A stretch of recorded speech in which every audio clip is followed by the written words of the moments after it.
Sleepy Sheepy here. Today we're going to be continuing our journey with our level 125 strength poison build. So if you didn't see the previous video, all the details about the build are laid out there. And the only change that we're going to be making is we'll use poison mist spray just a little bit because somebody in the comments recommended we get that a try. So that's all I've got. Let's go ahead, jump into the invasions and duels. And if you wouldn't mind considering subscribing, I'd definitely appreciate it. Alright, so jumping into our first invasion, we have the classic go up the elevator and encounter 3 players waiting for you scenario. And to kind of deal with that, you'll see me buff twice. And here we have the 3 different players waiting for me. I try to get off a freezing pot early, and then I try to step on the elevator and hang around a little bit, just in the hopes of isolating some of my opponents. So that can be a useful tactic. In that case, nobody did get caught going down the elevator, but sometimes you can catch an opponent. And here I go for a quick turn and burn with Poisonous Mist. It doesn't land, but I am able to proc poison and also find out that this player with the claws has very low vigor. So with just a second hit there, I'm able to take care of them and turn this 3v1 into a 2v1. And then I do get hit with Bolt of Gransax a couple times. I hadn't noticed at this point, but that player's name is L2 Spamma, so that is really a good indication of their playstyle, and it also is actually valuable information because I can, know exactly what they're going to be doing the entire time, and it's, a little bit easier to play against, even though L2 spam is not fun necessarily. If you know there's no variety coming from them, you may have an easier time in some ways. So I was hoping to bait them towards that kind of column of fire, but instead they used Margot's Shackle, which triggers that column of fire to come back up, and it means that I need to get out of there. So now I'm kind of in this situation where I'm just hanging out, seeing what they're going to do. L2 Spamma, in a shocking turn of events, uses L2 again. So I'm just kind of hanging out in the back here, seeing if I can get some chip damage with the poison, and also seeing if I can get them frostbitten.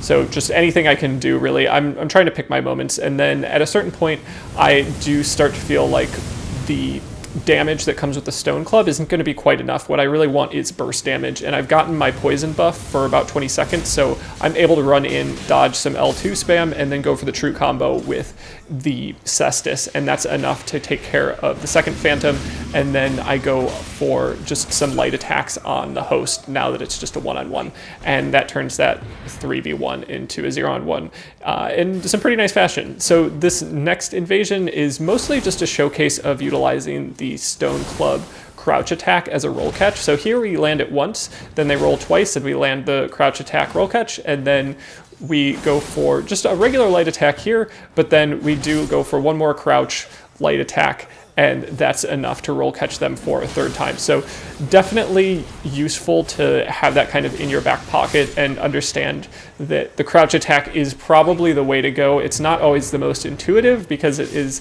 a little bit delayed, but it does have kind of a good amount of range associated with it, which can be really helpful in roll catching your opponent, and the timing is just really nice as well.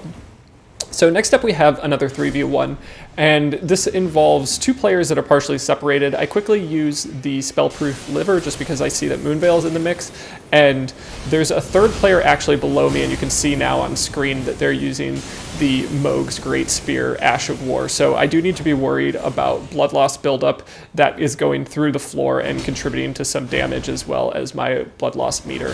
However, I am able to get some time alone with this Phantom here with the Colossal Sword, and just getting a couple quick hits and then throwing some fan daggers is going to be enough to come out on top there. So I have kind of a missed throw with my free aim, but the second one does connect, and here I'm pretty confident that they're going to go for their Mohg's Spear, and kind of true to form they do, which puts me in a good spot where I have a little bit of time to adjust. So I change my talismans so that I'm able to negate more of the blood loss buildup than if I hadn't changed my talisman, and that increases robustness, I believe. So always a good talisman to have on hand if you know that blood loss is in the area, and I'm able to get a quick free throw with that frost pot and just get them frostbitten, which means I'll be more likely to kind of do a lot of damage, and kind of, fewer hits with the Stone Club is gonna work out in my favor. So they've switched over to Eleanor's Pole Blade, and then they switch over to Rivers of Blood again. So just a full Blood Loss Arcane build. I'm very happy to have the talisman on hand.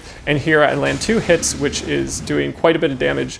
And as I go for my third, I accidentally kill the host, but I do have just enough time to land a jumping attack and one more light attack to finish off the third player there. So definitely need to look out when you got somebody with a stone club in the mix, because the amount of damage they can deliver is quite high, and if you're not paying attention, they may chip you and kill you.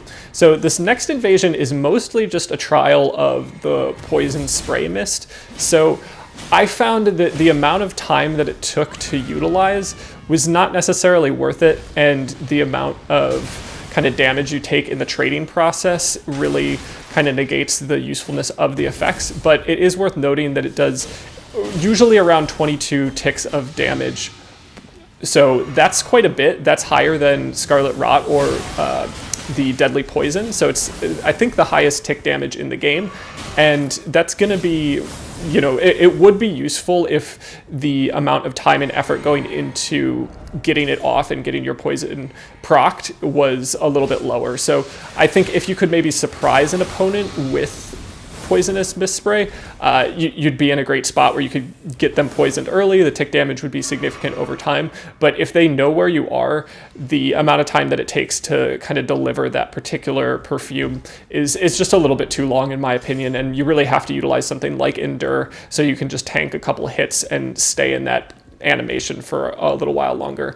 I'll probably continue to play with it just to get a better sense of how well it works, but in my just kind of initial testing, I found it very difficult to land without using something like Endure. And while the status proc is very powerful and can do significant damage over time, the payoff is just not necessarily worth it when you are able to land stuff with like the Poison Mist Ash of War, which does damage, is much less risky and is more consistent with landing the poison buildup. So long-winded explanation there related to that Poison Mist Spray, but I definitely will try it some more in the future. But initially, I kind of understand why you don't see it too often in PvP. So kind of back to the invasion, I was able to take out this Phantom with just a couple hits with the Caestus, just because that true combo is extremely strong, especially when you're buff stacking the way that I am with the consecutive hits and the poison buildup. So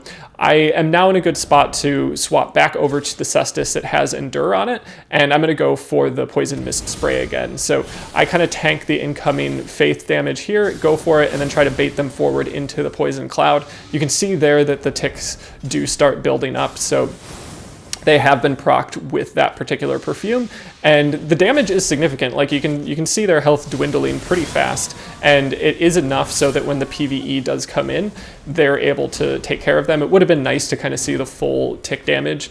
I was also going to try to get Scarlet Rot in the mix. You could see me using the Antspur Rapier with the Rot Grease, but it ended up being kind of too little too late, and the PvE took care of things. So this next invasion, we have a Cross Naginata player going after the Snail, and that poor Snail is just taking a lot of damage and getting killed by Cross Naginatas, so I take some personal offense to that and do need to back off. I was not in a great situation to deal with all three players. There was some mage in the mix, I was frostbitten, and Cross Naginatas are just kind of a lot to deal with. So I try to hit them with a jar cannon just real quick while I have a little bit of extra space, but I switch over to the Caestus because I don't want to be kind of caught weapon swapping with the jar cannon. And here we have a lot of incoming damage, and then both me and the player hop down off the roof, but my placement was just a little bit better than theirs, so they kind of fall to their death, where I have some time to buff my weapon, grab some boiled crab, as well as put on some rot grease. And now it's kind of a one-on-one situation against this light rolling player. I'm happy to have something that has a true combo associated with it. And then there I see them pull out their parry shield, so I delay my attack just a little bit so I don't get parried, and manage to finish off the Phantom. And here I was a little bit unsure of where the host was.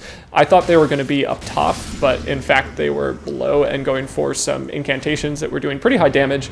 But I was able to hop down and just hit them a couple times with the Caestus and come out with the W on that one. So this next invasion is just a 2v1. I don't know if it was that special, other than I really enjoyed the finish on this. So we go for Poisonous Mist pretty early and try to proc that poison as early as possible just to get that AR buff. And we do see the player with the Moonlight Greatsword buffing their weapon, so I'm pretty sure that I'm going to be getting some projectile spam soon.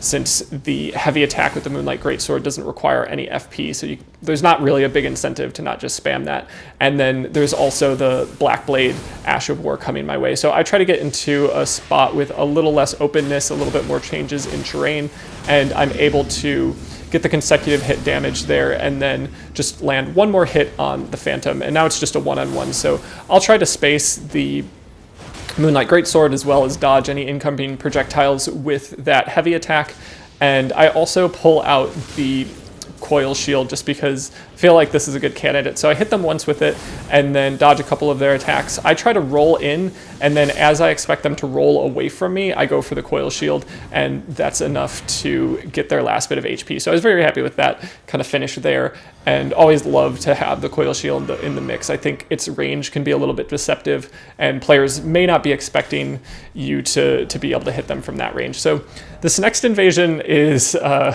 kind of an important lesson in just like the value of backpedaling. So we have a player going for the IGN exploit where they use Fire's Deadly Sin as well as Bloodflame Blade and just kind of run at your direction. So one thing that's kind of nice about using Frost Pots when somebody's using Fire's Deadly Sin is that you can proc Frost just as many times as you want over and over again, because Fire's Deadly Sin kind of negates all the cooldown associated with the frost buildup. So if you hit them with the frost pot, you don't have to wait for that frost buildup to go away. It goes away immediately due to that buildup, I believe. So that's just a kind of tactic you can employ, but you also need to be careful about how close they are to you, obviously. So at this point, Fire's Deadly Sin has worn off. I'm able to kind of go for a quick turn and burn on the player with Cross Naginatas, and now I just need to be careful about this player. They go for Fire's Deadly Sin again.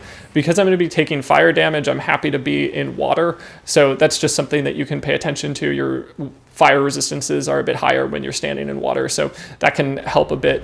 And here I go to switch for the Antspur Rapier just because it has Bloodhound Step on it, and then I turn around and notice that their Bloodflame Blade has worn off, and they haven't noticed that. So they think that they're going to be applying the Bloodflame Blade buildup on me while they just roll around me, but they're not. They're just applying the Fire's Deadly Sin, and that means I can just kind of spam light attacks, hit them with Frost Pots, and there's not much they can do. So I think they were pretty confused about why that wasn't working. I go for a Coil Shield, manage to hit that, and then all of their buffs are gone now. It's just a one-on-one, and we can see kind of the lack of practice that comes with using the IGN build. Doesn't really pay off for them. So next up, we have a 1v1 with a light rolling player. So I've switched over to the Antspur Rapier just because that's going to be pretty beneficial. And I mostly just included this because I thought there was an interesting interaction here where I go for a couple hits here and then I go for a backstab. I get hit with Wrath of Gold, which should have knocked me backwards, but the backstab connects late. I'm able to get a wake up with the freezing pot. They go for Inescapable Frenzy, which I always love to see. And then just a couple fan daggers is kind of how I play that with the last bit of HP that they have, mostly because I wasn't sure what type of incantations they were going to go for. And something like Unendurable Frenzy could have been problematic to deal with, especially with the amount of health that I had. So sometimes with light role players, I think it's easier to just nip it in the bud with some fan daggers, even though that's not my preferred playstyle. So next up we have a 2v1, and here we have a player with a parry shield, so I need to be conscientious of that. And we're using a good mix of the terrain where we're able to roll off the edge of things, as well as just kind of get some jumping attacks in the mix and fall into an area with PvE. So that forces the host to start backpedaling. I'm able to get one pretty good hit on them, which brings their HP pretty low, and then I begin a chase down process here, so I switch to the Antspur Rapier, which has better chase down potential. And I was pretty wary of how this host was playing this, where they're going very close to the edges. I know that they could go for something like Rejection here and just knock me off and win the invasion, but their plan doesn't really pay off. They fall down an elevator shaft, and I, took my time with going through that doorway, and it ended up working out in my favor, where not just rushing into an area that you can't see, which is pretty common for invaders, is something that might pay off. So the next invasion is going to be another one where we use the poison mist spray, and I'm able to get a nice backstab pretty early on the player that's going for Giant Hunt, and then begin a chase down here on the host. And they seem like they're not super PvP optimized, so I was kind of toying with the idea of using the Grafted Sword as a way to access Endure. I believe the extra poise bonus that you get lasts longer than just the regular Endure Ash of War, so that was kind of a consideration, but I didn't have the weight load for it. I wasn't really set up for it, so I just opted mostly to use the Endure on the Caestus. I felt like that was a little bit better, but the Grafted Blade is a great potential option as an alternative. So here I pull out the Caestus, I go for Endure, they go for Shield Bash, and here you can see I have to tank 2 hits and a Shield Bash before I'm able to get the Poison Mist Spray active. However, it is doing quite a bit of damage. They don't have a ton of vigor, and there's also some PvE shooting arrows. So I'm weapon swapping, and before I'm even done weapon swapping, the arrows and the poison from the perfume is enough to kill them. So interesting to see it in action, but not as efficient as delivering it with Poisonous Mist, the Ash of War. And this next invasion is going to be one that was kind of funny, just a moment where if you're in a bad spot and you don't want to kind of try the Bloody Finger, which may or may not work and will reset the levels of phantoms, just a way to play that. So here I realize that I'm not going to be able to make that jump, and so we'll speed up the footage a little bit, but I do want to get to the host that's kind of on the other end of that long section with the pillar. I guess it's one of the braces of the Haligtree. And I'm able to hit them with the jar cannon, but they don't fall down, so I'm in kind of a tricky spot. And I haven't really used the Marika's hammer swap in any situation other than going for AFK players, but in this situation it just felt like the opportune moment. It was a little bit of a risky play because I knew that I would be going into their area without weapons that were leveled at all. It required some weapon swapping on arrival, but I was able to get over to that area. Definitely not super necessary, but just kind of a fun way to play that, and a way to avoid using the Bloody Finger, which would also take away the Crimson Bubble tier that I have active. So I'm able to hit them with the Coil Shield once. I go for it again. I get them with the poison proc, but don't manage to get them with the damage. So we do have Deadly Poison that's now in the mix, and I go for a couple hits with the Stone Club and then just back off a little bit and let the poison do its work. And that's enough to win that invasion. And then this next invasion is going to be a bit of a long one, and one that I really enjoyed. I felt like this was just one of those situations where not giving up and having some elements of regen in my build was really beneficial. So things start off a little bit poorly. I don't know that they've seen me, but I see early on that they're going to go for guard counters. And my weapon is a little bit faster than theirs, so I'm able to actually stance break them during the guard counter. So if you noticed, I hit them 3 times. 2 of the hits were blocked by a shield, but the middle hit was a guard counter. So I know that if I could just keep spamming and they keep going for that situation, I'll be able to take them out. And before the host can kind of come in with their jumping attacks, I'm able to deliver enough damage there to beat that first phantom. And then we have another player coming in that has kind of an interesting setup. They have an Envoy Horn as well as Pest Threads, and they're just kind of going for a bit of some funny stuff, and I believe they're light rolling as well, which is a little bit difficult to deal with the Stone Club. Switching over to the Antspur Rapier to deal with it is probably the way to go, and you see me do that there. So I found that the Antspur Rapier and delivering those hits can be a little bit difficult on an incline. I do manage to get some hits in there, and Deadly Poison is in the mix, but I was very sad to see that they got away and were able to heal before that came into effect. And then the host starts going for some Stormblade attacks, which are definitely something to look out for, and they are set up for jumping attacks. The dual katana jumping attack, especially with the Raptor's Black Feathers armor piece, is going to do a lot of damage, so I need to be wary of that.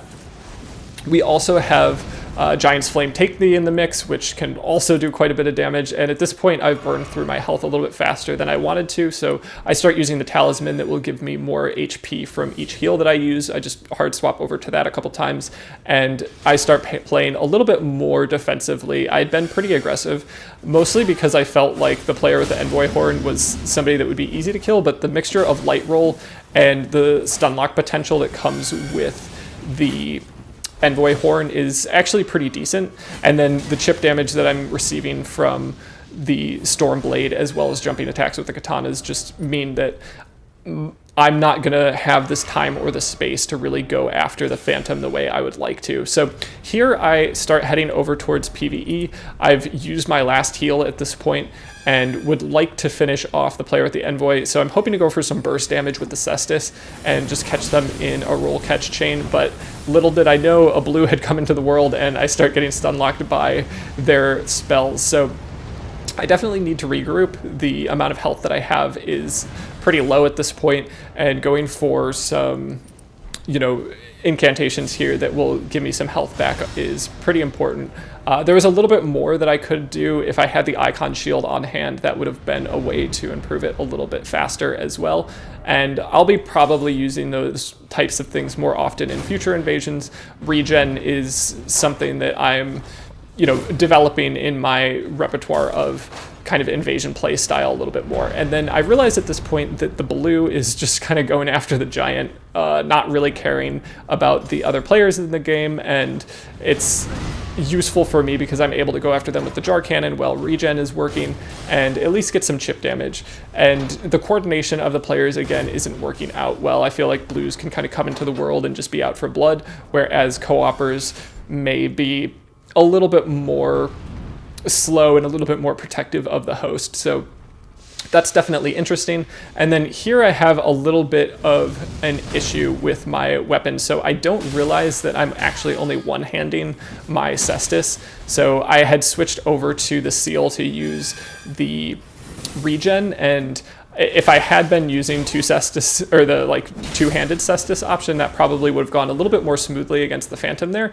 but still just one-handing the Caestus, I was able to, utilize R2 enough to get that win, and now it's just me versus the blue because the host is really a non-factor at this point. They have decided they're going to just kind of hang back by the Sign of Grace, resummon, and not really participate. So I do see the parry shield involved here, and I kind of bait them into a parry early on, which is helpful to understand their play style, and I really don't want to get parried at this point. That would kind of feel rough, especially with the amount of time I've invested into this. So I switched to a weapon that has a better jumping attack than the Caestus, just because I know that the jumping attack can't get parried, and it's also not a bad option to have on hand with just roll catches in general. So they do go for another parry here, and they're going for just some running light attacks. I potentially could have gone for a parry as well, but with low health and latency, I wasn't sure that it was going to be the way to go.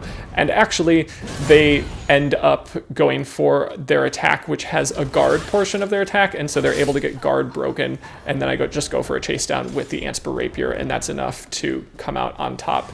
So I am kind of turned around at this point. I start going in the wrong direction. I think I'm going towards the host, but I'm actually kind of going away from the host. They're back there by that other giant, so I didn't realize that two giants were kind of in the mix, but I do some talisman swapping just to make sure that I have extra regen, and then I swap away from the seal, which had given me issues while using the Caestus while I was fighting that Envoy Horn player. So I begin going after the Phantom and the hosts that are, just kind of waiting for me. I think they're pretty confident that, I've been worn down enough, but I do have some heals at this point that I got from killing the blues, and I know that I'll want to utilize the extra bonus of extra HP with that talisman, the Crimson Seed talisman, I believe it's called. So I've got that kind of in the back of my mind, and swapping to it is a potential option that I'll have, but I also want regen to take effect here. So I see very quickly that the player with the Antspur Rapier does not have much health. I take quite a bit of damage very quickly.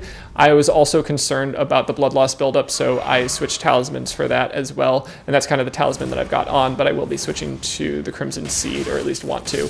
And here I kind of knew from that initial foray into fighting those two players that the Phantom was pretty low on health, and I begin going after just the host here. I do need to be worried about the amount of damage that they can deliver with those jumping attacks. They are super deadly, and I do get hit with it once, but I start going for some of the Caestus combos, and my regen is still, being a factor here, and then they're very close to death, so I just kind of finish them off with some fan daggers. Obviously not my preferred playstyle, but in an invasion where you're very low on health and you've already killed a bunch of other players, it's sometimes the way to go. And that brings us to our duel portion.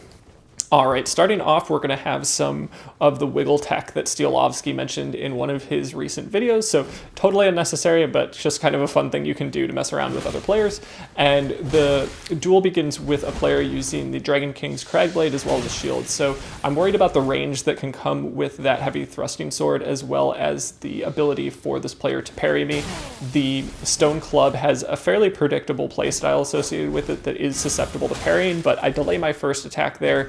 That allows me to kind of dodge the parry and then manage to punish their parry attempt again. So just the read on the player that I had was pretty good going into this, and I'm pretty close to death, so they take out a Misericord. I'm able to switch my talisman over to the blue feather and then go for one light attack followed up by a parry, a weapon swap, and a riposte, which made me pretty happy just because this player was going for a couple parries, so being able to, swap my shield and get the weapon swap riposte all together just felt pretty good, especially because they were definitely a good player. So next up we have somebody using a greatsword, which I definitely enjoyed playing against. The playstyle with the club I feel like is fairly balanced in conjunction with the playstyle associated with the greatswords. So we do get some quick heavy attacks from the player with the greatsword. They switch over to Stormblade, and I'm able to begin the chase down process. As you can see, it's not super easy, but having something with a little bit of extra range, such as the Coil Shield, can make those finishes just feel all that better. So I was happy to land a Coil Shield kill in the invasion or in the duel sequence, just because it is pretty fun. Next up, we have a player that goes for a buff with Flame grant me strength, and they're playing super aggressively. So again, I feel I have the option to switch over to a parry shield, bait an attack, and just get that weapon swap riposte. And I almost finished them off, but they have just a tiny bit of HP left. So I feel like we didn't really know what to do. I wasn't going to use fan daggers just because it felt a little bit cheap. I don't usually go for parries in duels, but just sometimes it feels like it's the right moment to. So against somebody that's super aggressive or somebody that's trying to parry you, I think it can be fun to, parry fish back a little bit. So we were able to come out on top with just a free throw with the freezing pot and kind of get the W there. So next up we have a player using the Scythe, and I found that the Scythe was a pretty good counter to the Stone Club. The extra range and speed that you get with the Scythe can be pretty powerful. I was able to kind of mix things up and utilize a Coil Shield, and there we see this player going for a parry as well as a Ravioli step, but I'm able to land a jumping attack and just not attack immediately because I know that they're low on health. Going for that kind of hail parry is not super uncommon, so we let the poison do the rest, and we kind of be pretty happy with the Coil Shield. And here we go in for a trade where they go for Piercing Fang and I go for Poisonous Mist. I get my damage AR boost, and that's pretty helpful because I'm able to land a couple more hits. And here I understand that if I stay close to them, they're going to be going for quite a few catch flames consecutively, which can be hard to deal with, so I opt for a ranged option and use a freezing pot to get the finish. Next up, we have a player using a straight sword, and they also have the Spiral Horn Shield, which is going to negate some of the poison buildup. So I'm going to have a harder time proccing poison on this player than somebody that wasn't using that type of shield. That's kind of one of the benefits of that shield and why you might see people keep it on their hard swap bar. And this player is definitely doing a very solid job. Using just a kind of sword and board setup is pretty difficult in a game like Elden Ring. And they go for their Ash of War, and I accidentally kind of use my Ash of War into their sword attack. So I was, not thrilled with that kind of trade, but I was able to proc poison. So even though they did use a Bolus, I did get my AR boost. So I was in just a little bit of a better spot to land another attack. I know that they're going for parries as well, so I'm a little bit conscientious of that and want to land more jumping attacks rather than just, running light attacks or regular light attacks. This next player is going to be utilizing a Barbaric Roar, and spiked iron ball setup, so definitely something to look out for. It's a very high damage opponent where my club is going to be doing less damage than theirs per hit, and I need to be worried about stun locks, and I have to worry about the extra hyper armor that they get with their heavy attack. So I'm trying to space them. I've gotten one hit in, it didn't do that much damage, and the poison isn't really a factor at this point, and they're able to be just super aggressive with that extra hyper armor they get from their weapon. We also only are delivering 105 poise damage with the two-handed stone club, which isn't huge, definitely can be negated. So eventually I just go over to a parry shield and go for the weapon swap riposte because it is a very parryable weapon that they're playing with, so I think they probably know with that playstyle that being parried is a potential issue. I certainly know when I'm using fist weapons that I may get parried, and do get parried. So, understanding when your weapon lacks kind of the necessary counters and being able to adjust your playstyle a little bit is going to be helpful. And for fist weapons, a great counter is always going to be parries because the moveset is very predictable and the range is by necessity pretty close. So this one was just a very quick duel where we had things weren't really going super well, but just maintaining some aggression with the stone club. If you are continuously stun locking your opponent and varying up your timing a little bit, you'll be in a good spot.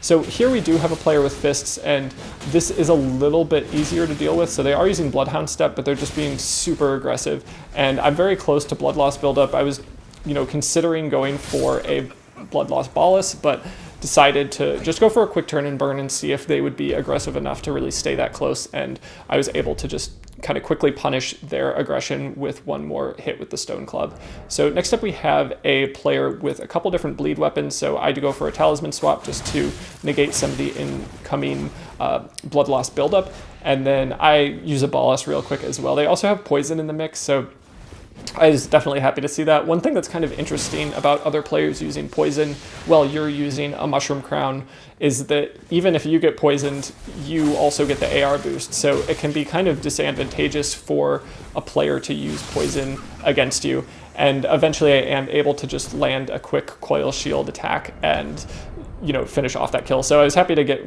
more than one Coil Shield kill in the duel setting. And we do have another player here that's also using the Mushroom Crown. I'm always happy to see that. They've got some blood loss buildup in the mix as well.